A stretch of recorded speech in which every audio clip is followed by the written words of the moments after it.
Assalamualaikum warahmatullahi wabarakatuh. Kami dari kelompok 2, yaitu ada Desti Anggita Pakungati, Sri Mulyati, Saskia Komaladewi, Karmila, Ainur Rohmah, dan Naili Rifah, mata kuliah Sosiologi Sastra. Di sini kami akan sedikit menjelaskan materi tentang sosiologi pengarang, karya sastra, pembaca, dan penerbit. Saya Sri Mulyati.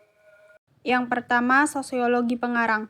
Sosiologi pengarang dapat dimaknai sebagai salah satu kajian sosiologi sastra yang memfokuskan perhatian pada pengarang sebagai pencipta karya sastra. Pengarang sebagai pencipta karya sastra dianggap merupakan makhluk sosial yang keberadaannya terikat oleh status sosialnya dalam masyarakat. Ideologi yang dianutnya, posisinya dalam masyarakat, juga hubungannya dengan pembaca. Dalam penciptaan karya sastra, campur tangan penulis sangat menentukan. Realitas yang digambarkan dalam karya sastra ditentukan oleh pikiran penulisnya.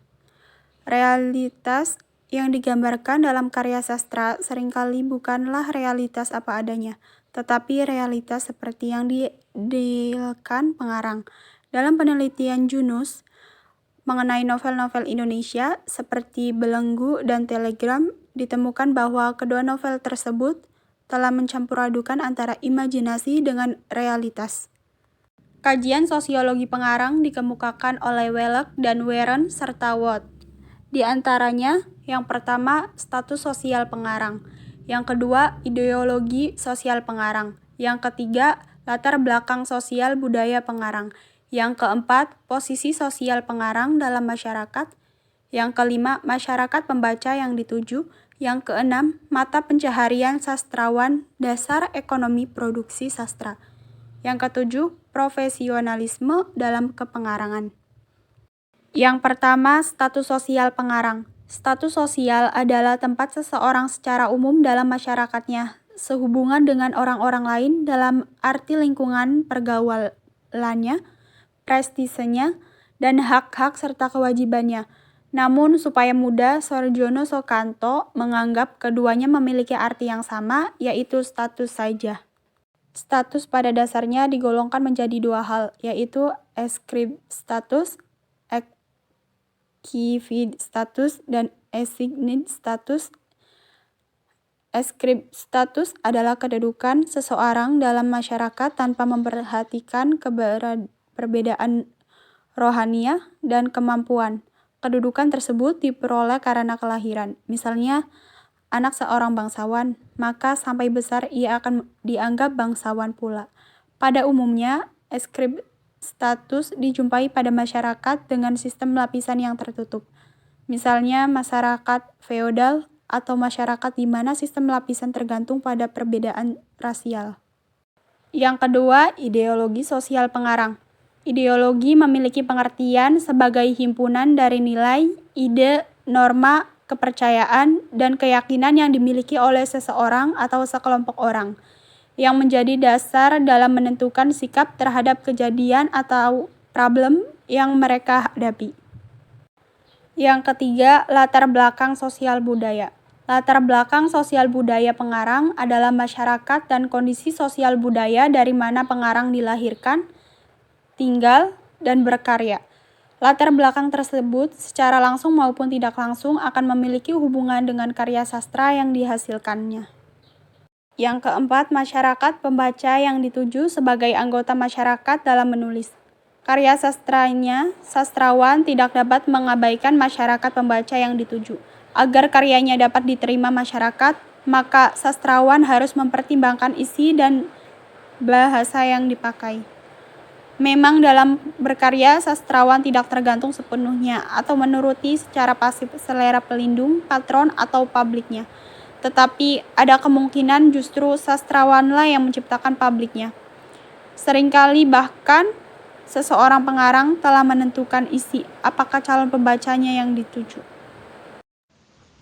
Selanjutnya, saya Desti Anggita Pakungati akan membahas tentang posisi sosial sastrawan dalam masyarakat.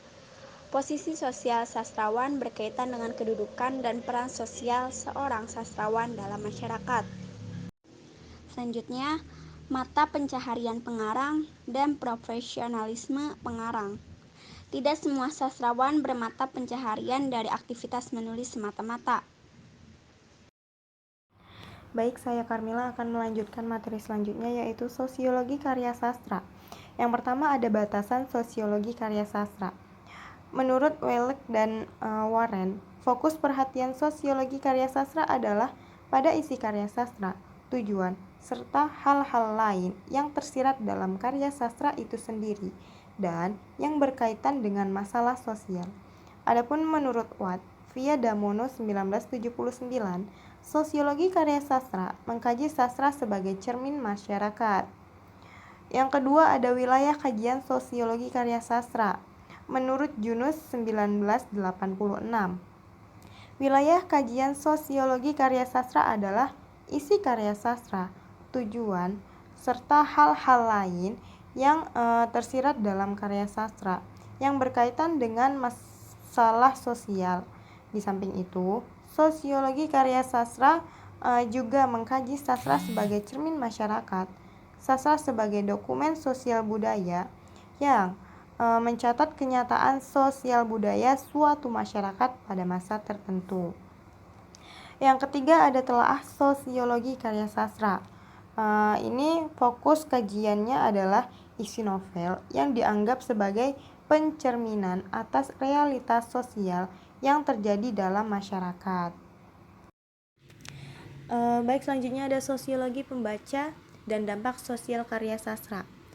Menurut Welek dan Warren 1994, sosiologi pembaca merupakan salah satu model kajian sosiologi sastra yang memfokuskan perhatian kepada hubungan antara karya sastra dengan pembaca.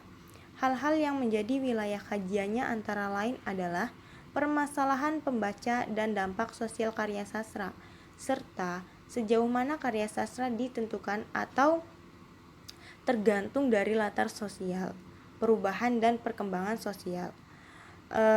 Selain itu menurut Watt via Damono 1979, di samping itu juga mengkaji fungsi sosial sastra, mengkaji sampai berapa jauh nilai sastra berkaitan dengan nilai sosial. Terima kasih, sekian dari kelompok kami. Lebih kurangnya mohon maaf. Billahi taufiq wal hidayah. Wassalamualaikum warahmatullahi wabarakatuh.